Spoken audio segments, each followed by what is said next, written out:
Assalamualaikum warahmatullahi wabarakatuh. Perkenalkan, nama saya Fajar Hidayat, NIM 19031100052, kelas Ekonomi Mikro 2A. Baik, pada kesempatan kali ini saya akan memenuhi penugasan UTS Ekonomi Mikro 2, yaitu tentang pemetaan pasar output dan pasar input. Yang pertama yaitu pasar output. Pasar output di sini terdiri dari dua pasar. Yang pertama, pasar persaingan sempurna. Yang kedua, pasar persaingan tidak sempurna. Pasar persaingan sempurna merupakan sebuah jenis pasar dengan jumlah penjual dan pembeli yang sangat banyak, dan produk yang dijual juga bersifat homogen. Harga terbentuk melalui mekanisme pasar dan juga hasil interaksi antar penawaran dan juga permintaan, sehingga penjual dan juga pembeli tidak dapat mempengaruhi harga dan hanya berperan sebagai penerima harga atau dengan istilah price taker. Bentuk pasar yang kedua dari pasar output adalah pasar persaingan tidak sempurna. Secara definitif, pasar persaingan tidak sempurna merupakan suatu pasar yang mana terdapat perbedaan antara penjual dan juga pembeli, namun dengan produk atau barang yang serupa atau sama. Ciri-ciri dari pasar persaingan tidak sempurna: yang pertama, terdapat ketidakseimbangan antara penjual dan juga pembeli. Yang kedua, harga ditentukan oleh penjual, bukan dari pasar. Yang ketiga, tidak berhubungan dengan pemerintah dalam hal untuk menentukan harga. Yang terakhir, kesulitan untuk masuk ke dalam pasar. Pasar persaingan tidak sempurna ini memiliki berbagai bentuk macam pasar, tapi saya hanya menyebutkan 3 pasar.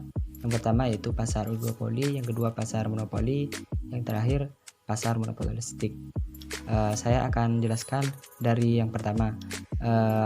Pasar oligopoli adalah suatu bentuk interaksi permintaan dan penawaran ketika terdapat beberapa penjual, biasanya antara 2 penjual sampai dengan 10 penjual yang menguasai seluruh permintaan pasar.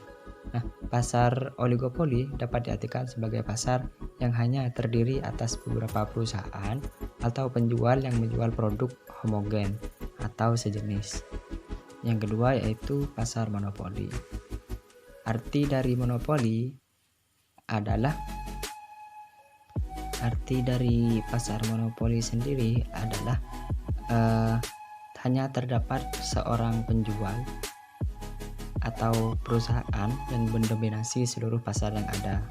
Tentunya harga yang ada di pasar tersebut hanya ditentukan oleh penjual atau perusahaan tunggal tersebut. Pasar monopoli ini memiliki 5 ciri. Yang pertama, hanya ada satu penjual dan banyak pembeli. Yang kedua, tidak adanya perusahaan yang dapat membuat barang substitusi yang sempurna. Yang ketiga, pembeli tidak ada pilihan lain dalam membeli barang. Yang keempat, keuntungan hanya terpusat pada satu perusahaan. Yang terakhir, jenis barang yang diproduksi bersifat non-substitusi.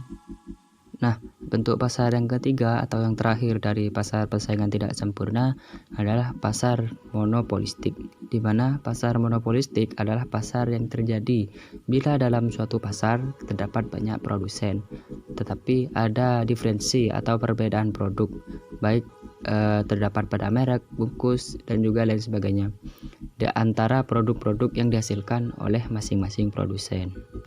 Nah, untuk pembahasan terakhir yaitu tentang pasar input.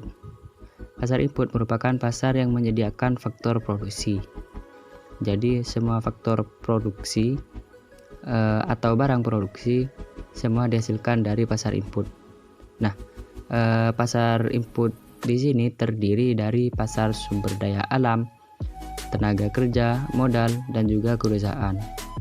Nah, adapun ciri-ciri dari pasar input: yang pertama, berwujud kegiatan, tidak berwujud fisik. Yang kedua, permintaan dan penawaran dilakukan dalam jumlah besar. Yang keempat, jenis penawaran dan permintaan sesuai dengan produksi yang dihasilkan.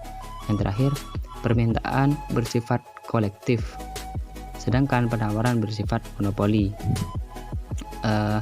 Mungkin hanya itu yang dapat saya sampaikan. Kurang lebihnya saya mohon maaf. Saya akhiri. Wassalamualaikum warahmatullahi wabarakatuh.